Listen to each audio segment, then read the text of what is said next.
Hey, welcome to Monsplaining, a podcast that is just me, Monica, monsplaining to you. I'm a multidisciplinary creative. I love everything art. I spend too much time journaling, and I want to share my thoughts with the world a bit more. That's why we're here today. Here, you're entering into a small, intimate corner of the world. That is my small bedroom with too many guitars and not even a wardrobe. If you feel comfy here, it would mean a lot for me that you stay and give the chapters a listen. Without further ado, welcome to today's chapter.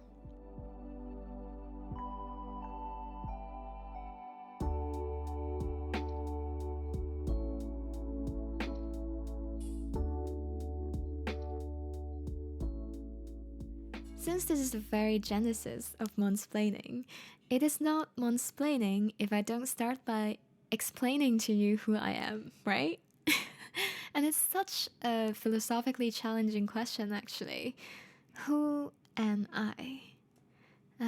It's really hard to find a neat and organized answers to who somebody is, but here is a socially acceptable version. So I am creative at heart and sensitive at soul. Can you tell that I've done a lot of journaling to finally think of this line? Anyway, I love all things arts. I have a strong moral compass that just stubbornly guides me when I make decisions, and that's how I see the world as well. And I can be quite outspoken, but maybe that's why I love all things adventure. I love trying new things, and that's like my personality, very neatly compartmentalized into different adjectives. But in terms of my background, I grew up in Hong Kong, if you don't know, a city in Asia, and I'm now living in the UK, more specifically Bristol, which is a city known for, I guess, creativity. You know, Banksy, the graffiti artist, and Taylor Swift boyfriend. No, not boyfriend, ex-boyfriend now. Joe Owen. I found out about Bristol Uni because Joe Owen studied theatre and English at the uni.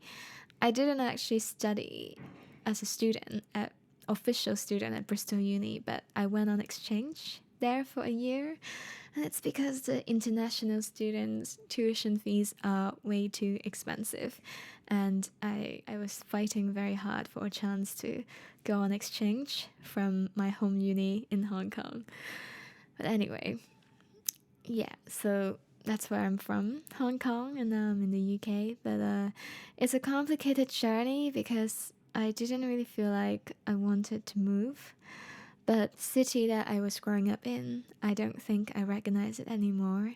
And instead of prolonging the pain, I think it was a relief for me to leave.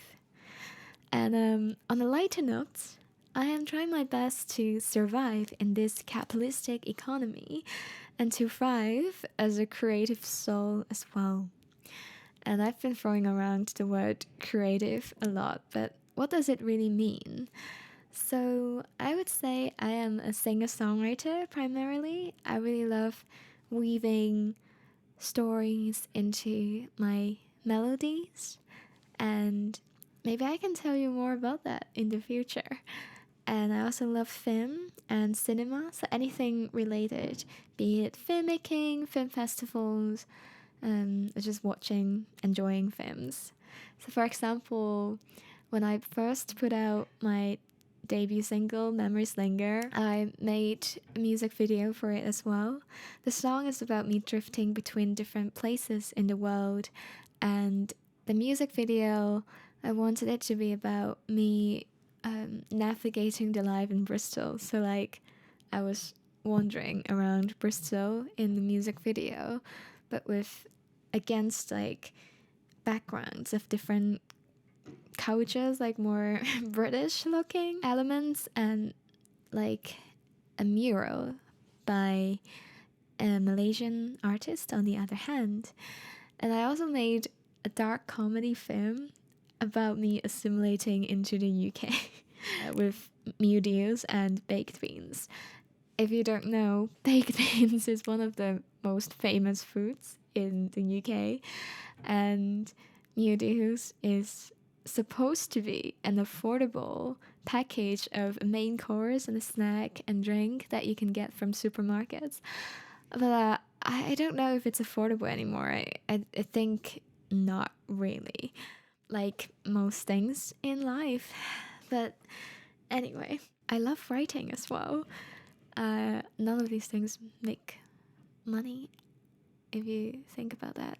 Anyway, I love writing short stories and personal essays, and I would say I started writing when I was in this angsty teenage phase, and I would send poems to my English literature teacher through email every day after school. And I'm really grateful that she accepted them all. She would even discuss them with me. And she encouraged me to join different writing competitions. And so I started by like writing cheesy poems to praise Hong Kong. And that's how I got to go to the UK for a free trip. But it's a long story. But I was writing to get opportunities to travel, basically, to escape from school as well when I attended awards ceremonies.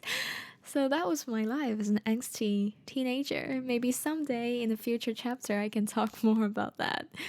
And it's a complicated story, so I also wrote more properly when I was about 18 years old, mostly about personal life in Hong Kong and the situation back then. I don't know if you can hear, but my dad just slammed the door. Well, it's very much him. Funny enough though, I grew up as a theatre kid, so I remember my first role was a little fairy. And I swear I'm not beautifying my life history by saying I played a little fairy first, but I did. That was my first role ever. I still remember her. And I just instinctively wanted to join the drama club when I was 6 or 7. But actually, my very first love of all creative forms was visual arts.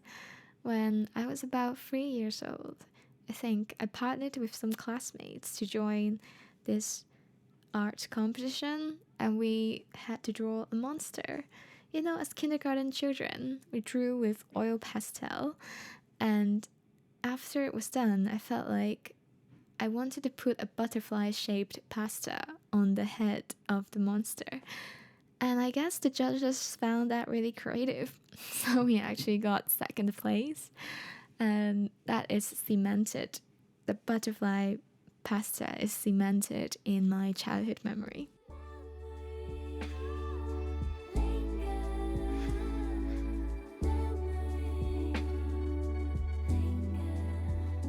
And I also really like traveling around, especially meeting friends from different cultural backgrounds. So I remember when I went to South Korea a few months ago, I booked the cheapest Airbnb in the entire Busan, a city. And from the profile picture of the Airbnb host, I didn't think that she would be around similar age as me. You know, the photo is like heavily photoshopped with heavy makeup plastered onto her face. I feel like I'm outing my friend, but like really not. Like she is an incredible, very kind and generous person when we met. But I felt like she was a bit like intimidatingly professional on her Airbnb page. But anyway, so when I arrived, she was like, oh, she cooked me food, and then she said she could show me around Busan as well. You know, the cultural village where there are little pastel houses and a little prince statue on an edge where tourists try to kiss him. It doesn't sound very appropriate, but anyway, so my friend took me around Busan, and that's one of the best travel memories I've ever had. And I've had quite a bit of traveling experience. Ooh, another episode idea already, maybe. And in terms of academics, which is something that every human being puts on their LinkedIn profile, right? I studied law and literature at university in Hong Kong, and I did an exchange year in Bristol, the UK. But before I went on to exchange, I already knew that I was moving to Bristol in the long term. And in terms of academics, I have to mention that I was bullied when I was growing up in school, and I didn't have friends. Not, well, maybe that's a bit of an exaggeration, but I didn't have many friends at all. You know, I'm the kid who, at PE class, would be the last person to be paired with maybe the teacher because no one else wanted to group with her. That sounds like very self-tragic, but it was my life growing up in school in Hong Kong, specifically all girls Catholic schools in Hong Kong. And since I'm talking to you, maybe you wouldn't believe that I don't have friends. Maybe I'm really extroverted and I love talking. But really, I think I need a lot of alone time. I think I'm the most inspired and energized when I get to explore like new things and art when I'm alone. And I spend a lot of time journaling and reading and of course making and enjoying music. And I love reading books as well. I sound like a nerd. It feels like I'm more alive when I have new words, new sentences, new insights from another person filling my brain. So I love reading in that sense. And another really cheesy thing I like is nature. When I go around in nature and, you know, I see trees and they've been there for ages and they're still strong and standing. And so it grounds me. It assures me that my life's problems are not as significant as they seem. And I feel like I'm created by the universe, and so is nature. And so I feel like it's a very non-judgmental space, and that's why I love being in nature. But I also acknowledge that I am a city girl, and maybe it's a bit of a cheesy thing for a city girl to love nature. But anyway, I also feel like I belong in nature, and that's because I don't feel like I belong anywhere really, and then it's like the one true thing that I belong to is, you know, the universe and nature. Another place that I feel like I belong is this small corner of my world, because in this room, at least it is my space. I get to decide what furniture to put, how it looks like, and this is where I'm sharing my thoughts with you as well. So welcome to this little world of mine.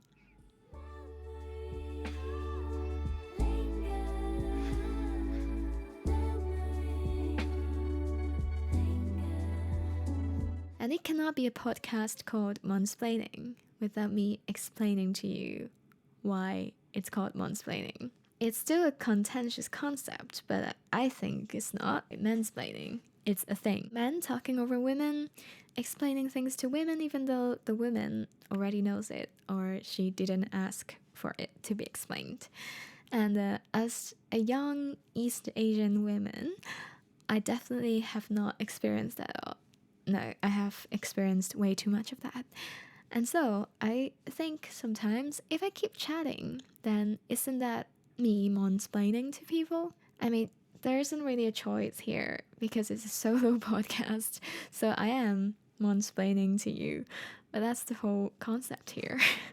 And I do love having meaningful conversations with people, but I can't do that all the time.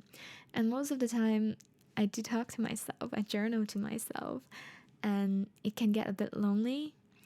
And when I listen to podcasts, it's when I want to have a voice with me. It's almost like I have company and I'm less alone. And since you are here, I assume that you like me mansplaining to you. And so if you do, it would mean a lot that you give the chapters a listen, and in other words, you keep listening to me mansplaining to you. Well, I can't stress that enough. Thank you for staying to the last bit of this first chapter, and the marketing bit. Oh, the marketing bit. Like, follow, subscribe me. Subscribe to me on YouTube and on Instagram. No, follow me on Instagram. I can't do this, but you know what I mean. But to be honest, at the end of the day, it already means a lot that you're here listening to the podcast. And so, I hope to hear from you. I hope that you're listening to the other chapters in the future. See you. Bye.